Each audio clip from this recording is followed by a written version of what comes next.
I was interested in photography as a child. When I was 10 years of age, there was troubles going on in Belfast and they had an exchange programme in Europe, and I was shipped off to live with a family in Geneva for a month. So my aunt turned up at the door the night before I left with a camera and said, "You can't go all that way without taking some photographs," and that was it. So every time I went away, I would take a camera. The family would always criticise me for having pictures of mountains and streams and rivers and none of me in it.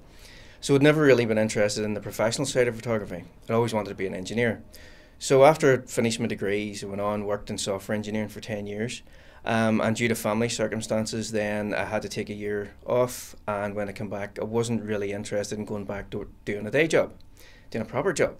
So I was chatting with a few friends, did some temping work and went to work for a local photographer, just really summer and holiday relief.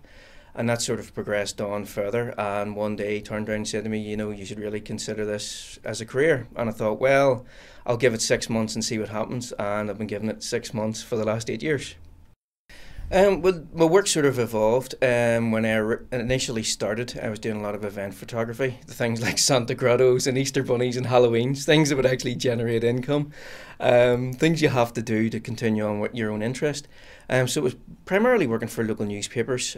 So worked for local newspapers for a couple of years, stepped up then to work for Getty Images, covering entertainment, news and sport across Ireland. And then sort of progressed on for that. I owned a motorsport magazine, so I do a lot of sports. Like every photographer seems to do, some weddings and portrait sessions. But lately I've then specialised more in editorial and stock photography, and that's where the business is going more towards at the minute. Working for the local newspapers, it sort of gives you a broad spectrum portfolio. You would do a lot of sport, a lot of news, a lot of mixed, a lot of people stuff. Give me the opportunity to take generally photographs that you weren't allowed to take. You would get into press conferences for elections and things like that. And generally speaking, the standard is quite low for local newspapers. So then it's a matter of trying to up the game, and my opinion is always trying to move up the food chain. So you see what other photographers do, and you buy the likes of the Times, you buy the likes of the Times travel supplement, things like that, and you see, well, okay, well, how did those guys do that? Trying to dissect the photograph from looking at the photograph rather than reading about it, trying to mimic it yourself. So then I applied to Getty. I had an email conversation with them backwards and forwards, then I had a telephone interview, and then they send you out on a couple of jobs just to see how you go. And then they sort of then assign you to where they think you'll fit in, not where you think you'll fit in. And the two of them sometimes are the same, but generally not exclusive. So therefore then it moves on to filing photographs with other agencies. So it's a matter of finding out which agency does which sort of stuff.